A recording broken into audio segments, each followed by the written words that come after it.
کیا حال ہے کہ بلا ٹھیک ہے؟ اللہ تعالیٰ کا احسان ہے. کیا نام ہے آپ کا حضور؟ میرا نام غلام شبیر ہے. شبیر بھائی، اللہ آپ کو عزت دے، سلامتی دے. ہمارا ایک دوست تھا قوم میں پہلے، شبر، پتہ نہیں وہ اب کہاں ہے. ہندوستان کا بڑا اچھا بولر تھا، کرکٹ کھیلتا تھا. جی سر، حکم کریں. آپ شیعہ ہیں کچھ سالوں سے؟ ماشاء جی. اللہ. تو بس اس طرح سے کوئی کتابیں پڑھنے کا ذوق تھا. تو اس طرح موجودی کی کتاب میں نے پڑھی خلافت و ملوکی، تو اس سے کچھ پتہ چلا کہ کیا ہوا تاریخ میں اہل بیت کے ساتھ.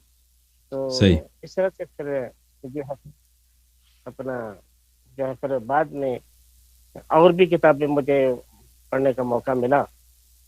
پھر مولانا محمد حسن ندوی صاحب، شاید آپ جانتے ہوں گے، وہ آیت اللہ تھے. جی جی پاکستان محمد حسن ندوی صاحب، جی، ان کی کتابیں پڑھنے کا موقع ملا. اثبات الامامت، اصول شریعہ، قوانین شریعہ، اور دیگر ان کی تجلیات ساقط علم کلام پر ایک بہت اچھی کتاب چلی. تو اس طرح سے اللہ تعالیٰ نے جو ہے سمجھ عطا فرمائی. تو الحمدللہ، ماشاء اللہ. بہت سی بس آپ کی زیارت کرنا، جو آپ جی اللہ آپ کو عزت، آپ سے کچھ. جی جی، اللہ آپ کو سلامتی دے، اللہ آپ کو عزت دے. بہت خوشی ہوئی آپ سے بات کر کے. آپ کے کام سے جی جی، آپ کے کلام سے بہت مستفید ہو رہی ہے دنیا پر، ہم بھی ہو رہے ہیں. اور آپ نے ملت شیعہ کا سر جو ہے بلند کر دیا ہے، اور بڑا ضرورتمندانہ آپ کا اقدام ہے. میں آپ کا خادم.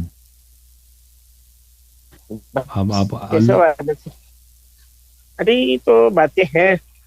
تو میں کوئی آپ پر تنقید نہیں کرنا چاہتا ہوں، بلکہ اپنے علم اضافے کے لیے وہ یہ تھا کہ مثلا آپ یہ جو مثلا فقہائے شیعہ جو ہیں مثلا تقلید کے مسئلے پر تقلید کو ٹھیک نہیں سمجھتے، یا علماء پر یہ مثلا بتاتے ہیں کہ یہ کوئی حدیث نہیں آتی. تو میں سمجھنا کہ اس سے میں سمجھتا ہوں کہ مثلا دوسرے لوگ جو ہیں اس سے کوئی غلط بھی تاثر لے سکتے ہیں کہ واقعی شیعہ مولوی جو ہیں یہ جاہل ہوتے ہیں، ان کو کچھ پتہ نہیں ہوتا، اور پھر وہ ان کو ایک ویک پوائنٹ مل جاتا ہے ہمارا. تو اس کا ہمارے مذہب کو نقصان نہیں ہے؟ یا مثلا اگر آپ کے نزدیک نہیں، دیکھیں میرے بھائی، آپ ایران میں رہتے ہیں نا، آپ کو تو پتہ ہے کہ ایران کی کیا حالات ہیں. تہران وغیرہ میں کوئی مولویوں کی کیا حالت ہے آپ دیکھتے ہیں. میں تو اپنے آنکھوں سے دیکھ رہا ہوں کہ ایرانی نوجوان کے میں تو دیکھ رہا ہوں کہ ایرانی کتنے ایتھیسٹ ہو رہے ہیں، ایرانی نوجوان کتنے دین کے دشمن ہو رہے ہیں، کتنے وہ پیغمبر کو گالی دیتے ہیں، اسلام سے پھر رہے ہیں. یہ تو اگر اس بات میں تفرقہ کیا جائے کہ شیعہ علماء کا حساب اور ہے، اہل بیت علیہ السلام اور شیعہ مذہب کا حساب اور ہے. یہ شیعہ مذہب کے نجات کے لیے یہ ضروری ہے، کیونکہ شیعہ علماء نے جو موقف اختیار کیا، جو راستہ اختیار کیا ہے، وہ اہل بیت علیہ السلام کا راستہ نہیں ہے. جب تک شیعہ علماء اہل بیت علیہ السلام کے راستے پر تھے تو ان کی عزت ہمارے سر آنکھوں پر، ان کی احترام، ان کے دفاع، یہ سب ہم مانتے ہیں. لیکن جب شیعہ علماء نے دین کو دنیا کا ذریعہ بنا دیا اور اہل بیت علیہ السلام کو اپنی دنیائی اغراض کا ایک اعلی کار بنا دیا ہے، اور یہ ان کی وجہ سے لوگ بے دین ہو رہے ہیں. یہ تو میں جیسے آپ دن کو جانتے ہیں کہ یہ دن ہے، یہ تو میرے لیے واضح ہے کہ ان کی وجہ سے، شیعہ علماء کی وجہ سے لوگ دین سے خارج ہو رہے ہیں. تو یہ بات نہایت ضروری ہے کہ یہ غلط بھی نہیں ہے کہ بھائی شیعہ علماء اگر کسی مسئلے پہ باطل پر ہیں تو ان سے ہمارا کوئی رشتہ داری تھوڑی ہے کہ ہم کہتے ہیں یہ حق پر ہیں، ہر حالت میں ان کی دفاع کریں. اگر یہ ہمارا جو تعہد ہے، ہمارا جو وفا ہے، ہمارا جو میثاق ہے، وہ حق کے ساتھ ہے، اہل بیت علیہ السلام کے ساتھ ہے. اگر شیعہ حوزے، شیعہ مدارس یہ اہل بیت علیہ السلام کے راستے کو چھوڑ دیتے ہیں تو پھر ہمارا فریضہ یہی ہے کہ ہم لوگوں کو بتائیں کہ بھئی ان کا طریقہ کار غلط ہے، یہ اہل بیت علیہ السلام کا طریقہ کار یہ نہیں ہے. اور میں نہیں، اب جو لوگ ایران کو بھئی فارسی زبان دنیا اور ہے، اردو زبان دنیا اور ہے، یہ دو مختلف دنیایں ہیں، دو مختلف عالم ہیں. جو لوگ فارسی زبان میڈیا کو جانتے ہیں، ایرانی قوم کو جانتے ہیں، ایرانی قوم کے ساتھ ان کا سروکار ہے، ایرانی نوجوانوں کے ساتھ سروکار ہے. تو بھائی میں دین کی جو تضعیف شیعہ مولویوں نے پچھلے 40 سال میں کی ہے، یہ تو کبھی تشیع کی تاریخ میں نہیں، ایسا نہیں ہوا. بہرحال عرض یہ ہے کہ اس کا دین کو فائدہ ہوگا، اس کا دین کو ضرر نہیں ہوگا، دین کو فائدہ ہوگا.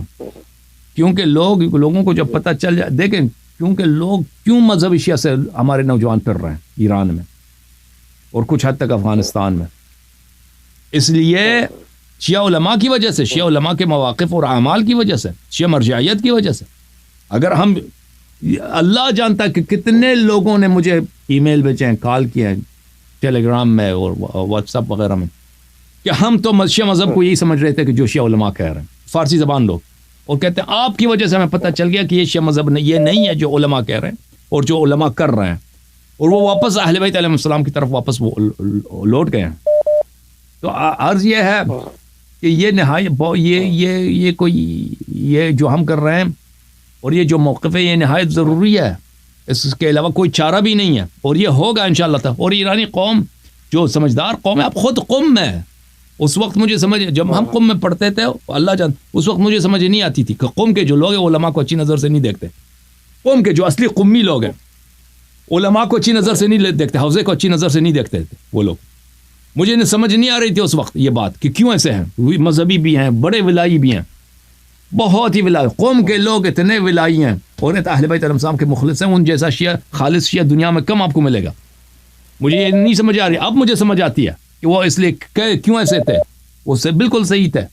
وہ علماء کو مجھ سے، کیونکہ وہ قومی کے پلے بڑے ہیں نا آبائی سے، وہ علماء کو مجھ سے بہتر جانتے تھے. اس زمانے میں نہیں جانتا تھا، مجھے بعد میں پتہ چلا. جتنا میں پڑھتا گیا، جتنے میں نے تحقیق کی، اتنا ہی مجھے پتہ شیعہ علماء سے نفرت ہوتی گئی ہے، ان کے مواقف سے نفرت ہوتی گئی ہے.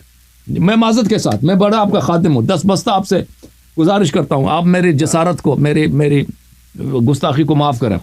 لیکن میں نے جو علماء سے دیکھا ہے، وہ جو جمہور علماء سے دیکھا، نہیں یہ کہ اس علماء میں سب علماء کو نہیں کہتا، جو جمہور سے دیکھا ہے وہ اچھا نہیں ہے.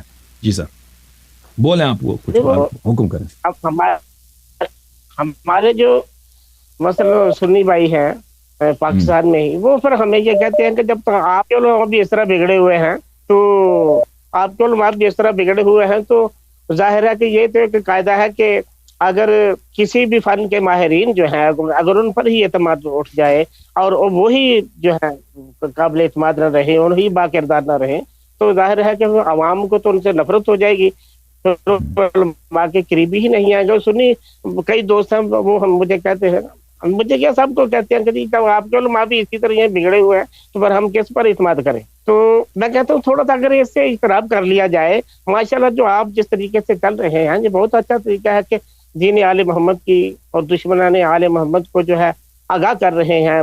بہت سے مسلمانوں کو پتہ ہی نہیں اس کا حق ہے، ان کو سمجھ آ رہی ہے، بہت سی دنیا آپ سے متاثر ہو رہی ہے.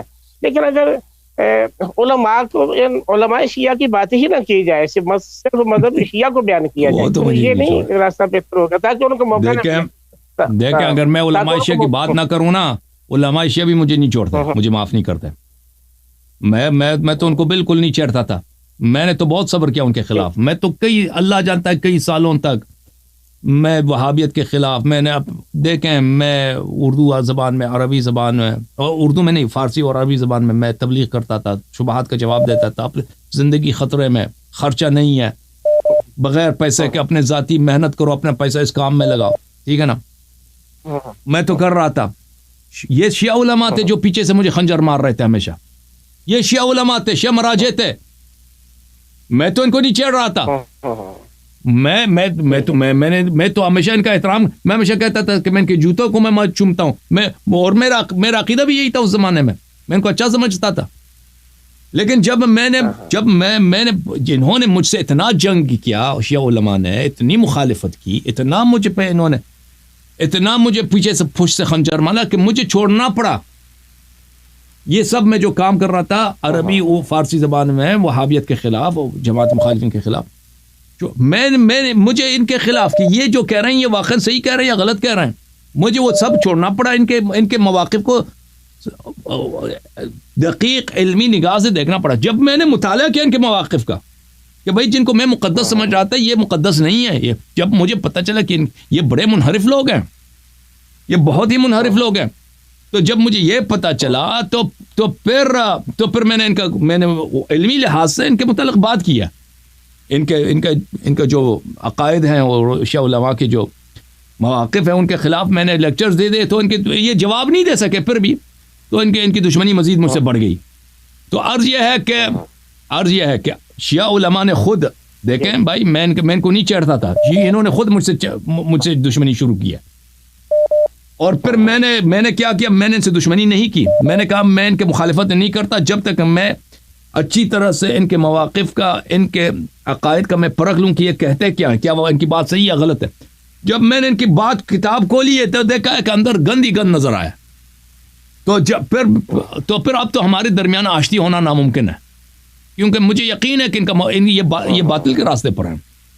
اور یہ دیکھیں میرے بھائی, شیعہ علماء میری بات کو دلیل سے رد نہیں کر سکتے, لیکن وہ اپنی دنیا کے لیے مجھے تفسیق کریں گے, مجھے ایجنٹ کہیں گے, مجھے جاہل وغیرہ جو سب کریں گے, لیکن دلیل کے ساتھ مجھے کبھی رد نہیں کریں گے.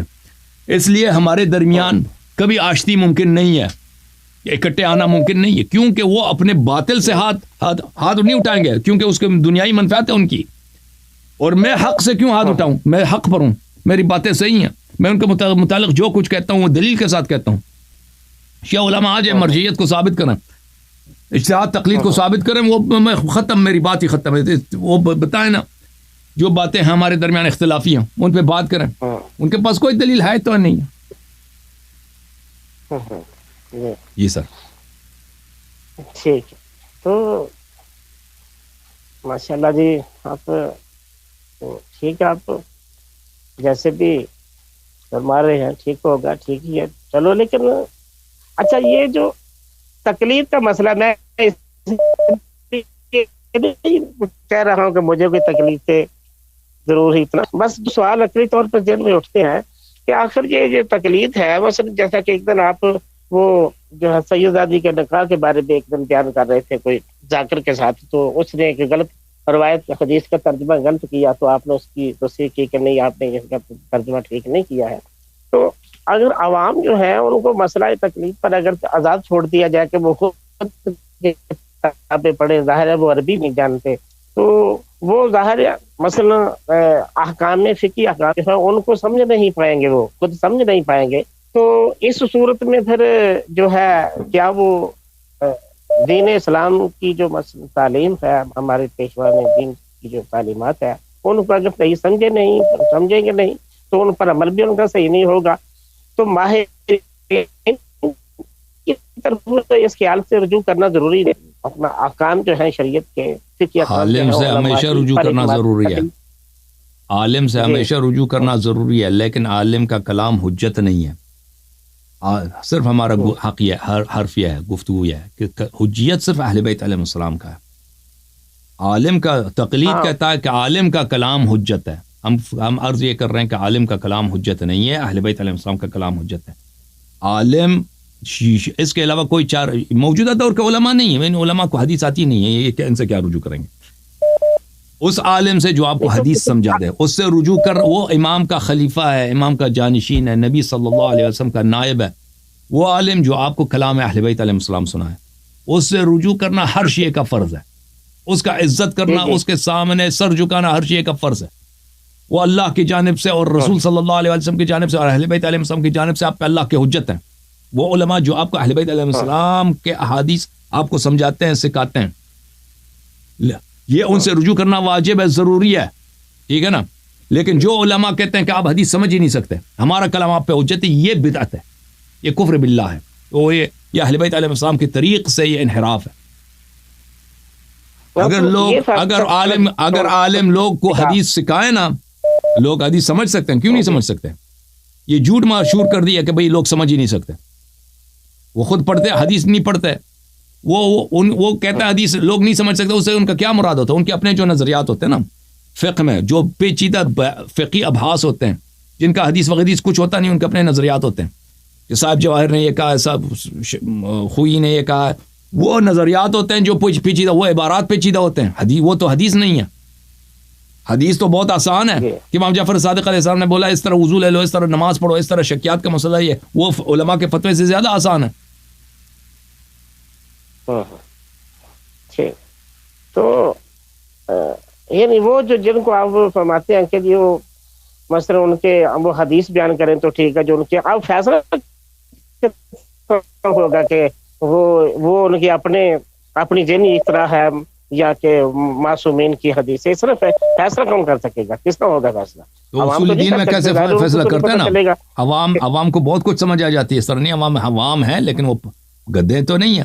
ابھی ہم لوگوں کو حدیث سناتے ہیں، لوگوں کو سمجھ نہیں آتی کہ یہ حدیث ہے یا میں نے اپنے ذہن کا اختراع ہے. ابھی میں حدیث غدیر سنا لیتا ہوں، حدیث غدیر کی جگہ اپنے ذہن سے کچھ بنا کے لوگوں کو سنا، لوگوں کو سمجھ نہیں آتی، فوراً سمجھ آ جاتی ہے. لوگ پاگل نہیں ہیں. اگر ہم لوگوں کو حدیث سنائیں کہ امام جعفر صادق علیہ السلام نے فرمایا کہ اس طرح سے وضو بناؤ، لوگ شک کریں گے کہ یہ بھائی اس مولوی نے اپنے سے بنائی یا واقع حدیث ہے. تو اصول دین میں کیسے ہوتا ہے؟ ان کو سمجھ نہیں آتی. ہم فضائل سناتے ہیں، معجزات سناتے ہیں، پیغمبر نے یہاں پہ یہ کیا ہے، سب ان کو سمجھ آ جاتی ہے. تو اسی طرح یہاں پہ بھی سمجھ آ جاتی ہے. اچھا، یہ جو مسئلہ ہے وہ ایک مشہور حدیث ہے، من کان من الفقهاء سائلا لنفسه حافظا لدینہ مخالفا لہواہ، وہ قبول روایت ہے. فی العوام جی تقلید سے مراد یہاں پہ قبول روایت ہے کہ ایسا عالم جو سائل نفس، حافظ لدین و مخالف للہوا، مطیع لامر مولا، یہ 4 صفات ہوں تو اس سے حدیث بلا کوشچن کے، بلا جھجک کے، بلا شک کے اس کی حدیث قبول کرو. یہ قبول روایت ہے. اس حدیث کے متعلق میں نے بہت بات کی ہے. اس حدیث کا بہت بڑا مقدمہ ہے وہ بنی اسرائیل کے متعلق ہے کہ ان پہ لعنت کیوں نازل ہوئی ہے. تو وہ سب نقل روایت، نقل حدیث پر ہے. یہ حدیث یہاں پہ فتووں سے مراد، یہاں پہ فتووں کی بات نہیں اور یہاں پہ روایت کی بات ہو رہی ہے. جی سر. میں کوئی عالم تو نہیں ہوں، لیکن میں نے یہ کتابیں جو ہے جب سنی ہی تھے تو کتابیں جو یہ سیاست ہے نا، اس میں یہ میں نے ساری پڑھی ہے. یہ تو سیاست ہے لیکن پڑھی ہوئی ہے نہیں کوئی 1.5 سال 2 بڑی 8 سال میں پڑھی ہے. جی سر. تو یہ بھی پڑھی ہے سیاست میں نے کی پڑھی. پھر تفسیر نمونہ کی جو ہے 19 جلدیں میں نے پڑھی ہیں. مولانا مودودی کی تفہیم القرآن پڑھی. پھر یہ حافظ جلال الدین سیوطی کی جو تفسیر ہے در منصور یہ بھی پڑھی. اس طرح پھر کتب تاریخ جو ہے البدایہ و نہایہ، تاریخ میں کامل ابن اسیر یا تاریخ تبری ابن جریر وغیرہ، یہ کتب تاریخ کا بھی میں نے مطالعہ کیا. اللہ آپ کو مزید توفیق دے. جی ہاں جی. وہ علامہ عالم اسی کو کہتے ہیں. آپ کہتے ہیں پھر عالم نہیں ہے بھائی. کس عالم کا اتنا مطالعہ؟ کس عالم کا اتنا مطالعہ؟ آپ کہتے ہیں عالم نہیں. ایسے میری جی وہ اس طرح کہ میں چونکہ عربی ادب جو ہے نا اس سے میری اتنی جو ہے نا شناسائی نہیں ہے. تو ویسے میں نے جو جتنی یہ تاریخ مکمل پڑھی ہے، البدایہ و نہایہ پڑھی ہے، کتب تاریخ، اور یہ اپنا جو ہے اپنا تفسیر کے کتب بیان والے ردف، اور مولانا جو ہے فیضان الرحمان پڑھی ہے تفسیر. اس طرح کے کافی مطالعہ کرنے کا موقع ملا، لیکن اردو میں ہی سارا، اتنا عربی ادب سے میری شناسائی نہیں ہے. تو اس اعتبار سے اگر میرا یہ ذوق ہو کہ مثلا جو ہے تبلیغ دین کی جائے تو کیا کرنا چاہیے اس کے جو میں نے پڑھا ہے؟ آپ دیکھیں دین وہی، آپ کو یہ سمجھنا چاہیے سب لوگوں کو، دین صرف وہی ہے جو اللہ اور رسول اور اہل بیت علیہ السلام نے فرمایا. دین ہے، اس کے علاوہ کسی اور چیز کا نام نہیں ہے. جو اللہ نے فرمایا، رسول صلی اللہ علیہ وسلم نے فرمایا، اہل بیت علیہ السلام نے فرمایا، وہ دین ہے. اس کے علاوہ جو لوگوں کے خیالات ہیں ان سے اجتناب کرنا چاہیے. آپ تبلیغ دین کرنا چاہتے ہیں، جن باتوں پہ آپ کو یقین ہے، آپ نے وہ سامنے آیا ہے، اس کا یہی تفسیر ہے اور اہل بیت علیہ السلام نے اسی طرح تفسیر کی ہے، وہ آپ لوگوں کو سنائیں. اور جو روایات احادیث میں آئی ہیں وہ لوگوں کو سنائیں. تبلیغ دین اسی کا نام ہے. اور لوگ اگر دین سیکھنا بھی چاہتے ہیں تو صرف اسی باتوں کو سیکھ لیں. اس کے علاوہ دوسرے باتوں کو سیکھیں گے یا وہ اس میں محنت کریں گے، اس کا کوئی فائدہ ہی نہیں ہے. کوئی فائدہ نہیں ہے. دین علامہ مجلسی کی جو کتابیں سب کے سب حدیث ہیں. بحار الانوار اگر انسان پڑھے یا اس کو استفادہ کرے تبلیغ کے لیے تو پھر کسی اور کتاب کی ضرورت کم ہی پڑتی ہے، کیونکہ اس میں سب چیزیں ہیں. تو آپ اگر یہ جو اہل بیت علیہ الصلوۃ والسلام کے فرمائشات ہیں، ان کے فرامین ہیں، مختلف موضوعات پر، عصمت کے مسئلے پر، امامت کے مسئلے پر، قیامت، عدل و میعاد پہ، یا مثلا مواعظ ہیں اہل بیت علیہ السلام کے جو مواعظ ہیں، تخویف ہے اللہ تعالیٰ سے تقوی اختیار کرنے کے جو انہوں نے بتائے ہیں، اور جو انہوں نے آداب بتائے ہیں زندگی میں کہ انسان زندگی اپنی کیسے گزارے. تو اگر آپ یہ تو ایک سمندر ہے، یہ تو ختم نہ ہونے والی سمندر، اتنا مواد ہے، اتنے فرمائشات ہیں اہل بیت علیہ السلام کے، یہ آپ لوگوں کو سنائیں تو یہ اس میں آپ کی فلاح ہے اور آپ کی نجات ہے اور قوم کی بھی اسی میں نجات ہے. جی سر. ماشاءاللہ ماشاءاللہ، بڑی شکریہ آپ سے. اللہ آپ کو عزت دے. تھینک یو سر. اچھا ایک چھوٹا سا سوال تھا. جی سر. وہ ایک اپنا وہ سورہ ہود کی آیت ہے قالوا تعجبین من امر اللہ رحمۃ اللہ وبرکاتہ علیکم اہل البیت. یہاں سے وہ ہمارے مخالفین جو ہیں وہ استدلال کرتے ہیں کہ یہاں بیویوں کو حضرت جو ہے حضرت سارہ بنت عم ہے، سارہ بنت عم ہے، سارہ جناب ابراہیم علیہ السلام کی بنت عم ہے، اس لیے وہ اہل بیت میں سے ہیں. یعنی بنت عم ہونے کے حوالے سے وہ اہل بیت میں سے ہیں. اہل بیت ہے، بنت عم ہے، اجنبی نہیں ہے، بنت عم. Okay thank you sir. اللہ آپ کو عزت. تھینک یو سر، بہت مہربانی. اچھا یہ جی سر بولیں. تو ایک فٹ وہ یہ تھا کہ یہ مثلا قرآن کریم کے بارے میں جو آپ فرماتے ہیں کہ تحریف کے حوالے سے، میں کھول کے تو مجھے واضح طور پہ سمجھ دیتی نہیں آ سکی، کیا واقعی آپ تحریف کے قائل ہیں کہ قرآن کریم میں تحریف ہوئی ہے، یا اس کے بارے میں دیکھیں عرض یہ ہے کہ دیکھیں شیعہ علماء، ابھی آپ پوچھیں نا تحریف، میں لفظ تحریف استعمال نہیں کرنا چاہتا کیونکہ اہل بیت علیہ السلام نے لفظ بلے یہ اور اس کے لوگ غلط بھی فائدے اٹھاتے ہیں. تو ابھی آپ چاہیں نا تو شیعہ علماء سے پوچھیں کہ قرآن مجید کیا کوئی چینجز آئی ہیں، تو وہ کہیں گے نہیں آئی. اور جماعت عمریہ سے پوچھیں وہ بھی یہی کہیں گے. دلیل کسی کے پاس نہیں ہے، دلیل کسی کے پاس نہیں ہے. جو فریقین کے روایات متواتر ہیں کہ قرآن مجید جس طرح اللہ نے نازل کی ہے اس طرح مسلمانوں کے پاس نہیں ہے، اور اس کی ترتیب نزول نہیں ہے، یہ تو سب مانتے ہیں. اور اس کے علاوہ اس میں سے کیا آیات کم ہوئی ہیں، تو فریقین کے روایات اس مسئلے پہ کوئی کم نہیں ہے، متواتر ہیں. کہ کلینی کا بھی یہی عقیدہ ہے. روایات تو ہیں لیکن دشمن آخر یہ بات کرنے کا اب فائدہ جو ہے وہ اس کیا ہے کہ ہمارا وہ ہم پر تو اس کا فائدہ یہ ہے نا، اس کا فائدہ یہ ہے، فائدہ اس کا بڑا فائدہ ہے کیونکہ اہل بیت علیہ السلام نے فرمایا کہ اگر تم قرآن کو اس طرح پڑھو جس طرح اللہ نے نازل کی تو اس میں ہمارے نام پاؤ گے، ہاں. تو اس کا فائدہ یہ ہے کہ اللہ تعالیٰ کی بہت ساری حجتیں ہیں جو قرآن مجید میں، اگر وہ اس میں ہمیں ظاہر قرآن میں نہ ملے تو اس کا مطلب یہ نہیں کہ اللہ نے اس کو نازل نہیں کیا ہے. ٹھیک ہے نا. اور جو لوگ آتے ہیں کہتے ہیں فلان مسئلہ ہمیں قرآن میں دکھاؤ، اس کا نتیجہ ہی اس کا بہت واضح بات ہے. تم پہلے ثابت کرو کہ ہمارے مذہب میں قرآن کامل ہے. تم جب ثابت ہی نہیں کر سکتے قرآن کامل ہے تو کہاں سے کہتے ہو کہ مجھے قرآن میں دکھاؤ. ٹھیک ہے نا.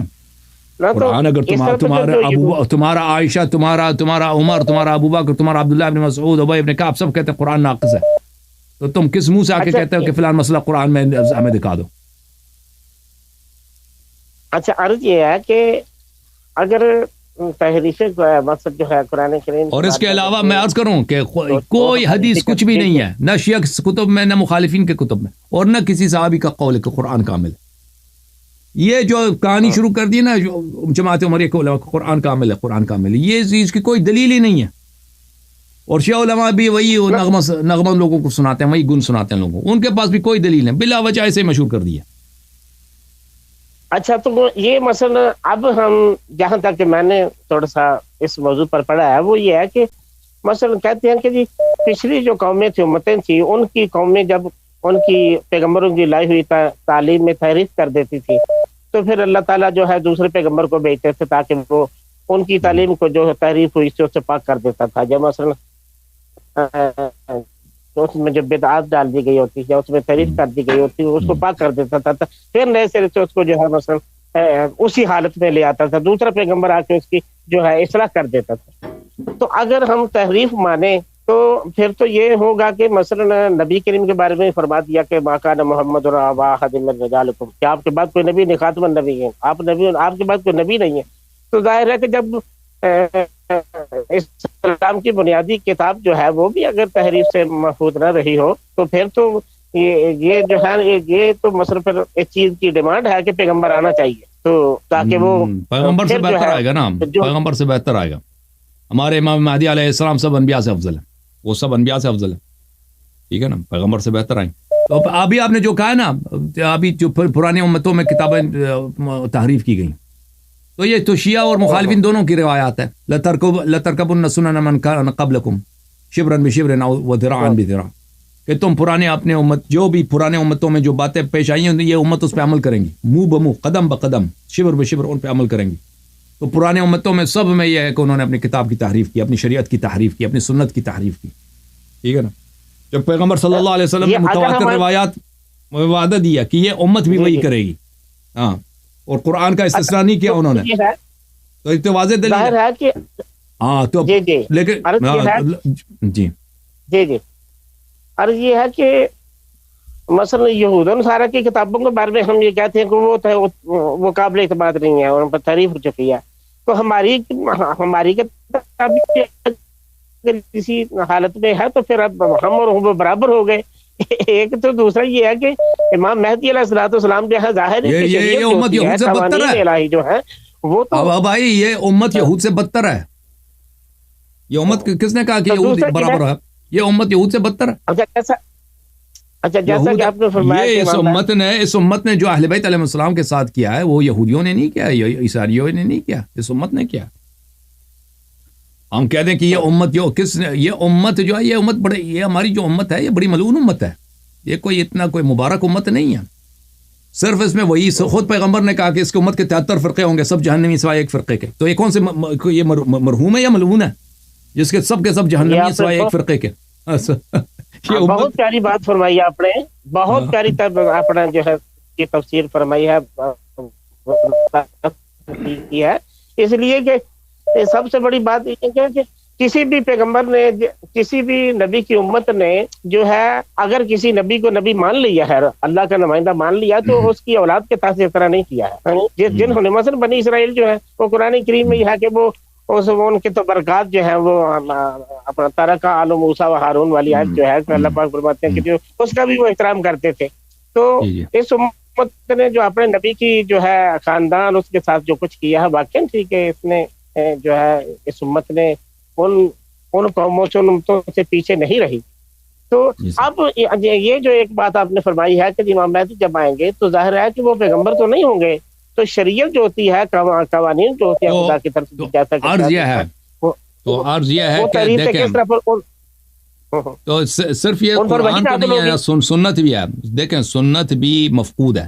ابھی دیکھیں جماعت مخالفین وہ تو نہیں کہتے کہ سب احادیث ان کے پاس ہے، ان کے پاس کچھ ہزار حدیث ہیں. اس کے علاوہ پیغمبر صلی اللہ علیہ وسلم نے 23 سال میں خطبے دیے ہیں، باتیں کی ہیں، کام کیے، عمل کیا، خود فعلیہ قولیہ، وہ سب مفقود ہے، ٹھیک ہے نا، وہ سب مفقود ہے. یہ جو اللہ نے جو نبی صلی اللہ علیہ وسلم پہ علم ما کان و ما یکون، اور جو جس کو بھی بشر کو جو بھی مسئلہ ہے اس کا حل اللہ نے نازل کیا، وہ تو مفقود ہے، وہ تو کسی کے پاس نہیں، ٹھیک ہے نا. صرف قرآن کی بات نہیں ہے، سنت کی بھی بات ہے. یہ سب کے سب امام مہدی علیہ السلام کے پاس محفوظ ہے. دیکھیں ہمارے روایات میں یہ بہت زیادہ ہے. آپ کتاب کافی میں جب پڑھیں گے ادھر آئے گا، آپ کو ابواب نظر آئیں گے آپ کو، کہ اللہ نے جو آدم علیہ السلام پہ جو کتاب نازل کیا تھا وہ مفقود نہیں ہے، وہ موجود ہے.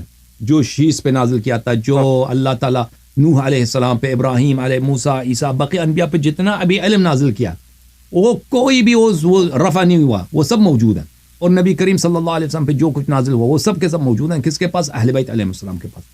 اور قرآن جس طرح امام امیر المؤمنین علیہ السلام نے جمع فرمایا تھا، جس طرح اللہ نے نازل کیا، رسول اللہ صلی اللہ علیہ وسلم کے حکم سے جس طرح انہوں نے جمع کیا تھا، اہل بیت علیہ السلام نے اس کو جلایا نہیں ہے کہ عثمان نے کہہ دیا کہ جلا دو تو انہوں نے جلا دیا. وہ موجود ہے. وہ سب نبی صلی اللہ علیہ وسلم کے سارے علوم اور قرآن مجید اور سب کے اور انبیاء سلف کے سب علوم موجود ہیں. اس کے پاس ائمہ اطہار علیہ الصلوۃ والسلام کے پاس نسل بنسل تھا، امام مہدی علیہ الصلوۃ والسلام کے پاس موجود ہیں. تو ان میں سے کوئی ضائع نہیں ہوا. اس کا مطلب یہ نہیں کہ امام مہدی علیہ السلام پھر نبی ہوں گے، نہیں، نبی ہونے کے بغیر ان کے پاس وہ سب انبیاء کے علوم موجود ہیں اور قرآن مجید موجود ہے, اور قرآن مجید کے بواطن بلے اللہ تعالیٰ بلے وَأَنزَلْنَا عَلَيْكَ الْكِتَابَ تِبْيَانًا لِكُلِّ شَيْءٍ, ہر چیز کا وما فرطنا فی الکتاب من شیء. قرآن امام جعفر صادق کتاب محاسن برقی میں ایک باب ہے کہ قرآن مجید میں ہر چیز کے بیان موجود ہے, لیکن وَلَٰكِن لَا تَبْلُغُهُ عُقُولُ الرِّجَالِ, لوگوں کے عقل اس تک نہیں پہنچتی, لیکن قرآن میں ہر مسئلہ موجود ہے. یہ علم کہاں ہے, یہ علم کہاں ہے جب اللہ نے ایک ایسا کتاب نازل کیا ہے کہ اس میں خود اللہ ادعا کر رہا ہے کہ تبیان لکل, ہر چیز کا بیان اس میں ہے, لیکن ہم کھولتے ہیں, ہمیں تو نظر نہیں آتا ہر چیز کا بیان اس میں, ہمیں ہر مسئلے کا حل اس میں نظر نہیں آتا. تو یہ کہاں گیا ہے, یہ جو ہے, کیونکہ اللہ تعالیٰ نے قرآن کے ساتھ قرآن کے وارثین کو بھی بھیجا ہے, لیکن امت نے قرآن کے وارثین کو کہا کہ ہم ان کو قتل کرتے ہیں, ان کو رد کرتے ہیں. تو یہ قرآن کے وارثین کے پاس موجود ہے. جب امت واپس پلٹے گی, سرخم کرے گی اور طاعت کرے گی اور تسلیم ہوگی قرآن کے وارث کے سامنے, تو پھر یہ سب برکات اور یہ سب علوم ظاہر ہو جائیں گے انشاءاللہ تبارک و تعالی. تو امام مہدی علیہ الصلوۃ والسلام کے پاس یہ ابھی ہمارے پاس جو علم ہے یہ کچھ بھی نہیں ہے, یہ ایک الف بھی نہیں ہے, ایک بے بھی نہیں ہے, ایک نقطہ بھی, کچھ بھی نہیں ہے. وہ علوم کے دروازے اور خزانے وہ کھول دیں گے انشاءاللہ تبارک و تعالی. عرض یہ ہے کہ مثلا یہ جو بریقیہ ہیں, جیسا کہ آپ نے جس طرح بیان فرمایا ہے, یہ تو اہل علم ہی سمجھتے ہیں نا, لیکن ان کے عوام تک جب یہ بات پہنچے کہ یہ قرآن کی نہیں, عوام بہتر سمجھتے ہیں. اہل علم اللہ جانتا ہے, اہل علم نہیں سمجھتے. میں نے جو دیکھا نا, علماء نہیں سمجھتے, کیونکہ علماء سنتے نہیں ہیں, عوام سمجھتے ہیں. علماء کے جب حوزے میں پڑھتے ہیں, یہ مدارس میں پڑھتے ہیں, ان کے ذہن میں ایسی باتیں آ جاتی ہیں, وہ جہل مرکب میں آخر تک مبتلا رہتی ہیں. حوزے کی سب سے بڑی خیانت جو طالب علموں کے ساتھ ہے وہ یہی ہے کہ ان کے اذہان میں ایک ایسی گندی اور غلط باتیں اس کو اچھی طرح سے وہاں پہ بٹھا دیتی ہے, پر وہ کبھی نہیں نکلتی. اس کا اثر یہ ہوتا ہے کہ علماء پر حق بات کو کبھی قبول نہیں کرتے, کیونکہ ان کے ذہن میں جو باتیں نقش ہو چکی ہیں پہلے سے, وہ ان کے خلاف ہے. دلیل ولیل ان کے پاس کچھ بھی نہیں ہوتا. اس لیے اس وجہ سے علماء حق بات کو نہیں سمجھتے, عوام بہتر سمجھتے ہیں, کیونکہ ان کے ذہن میں وہ اباطیل نہیں ہوتے حوزے والی.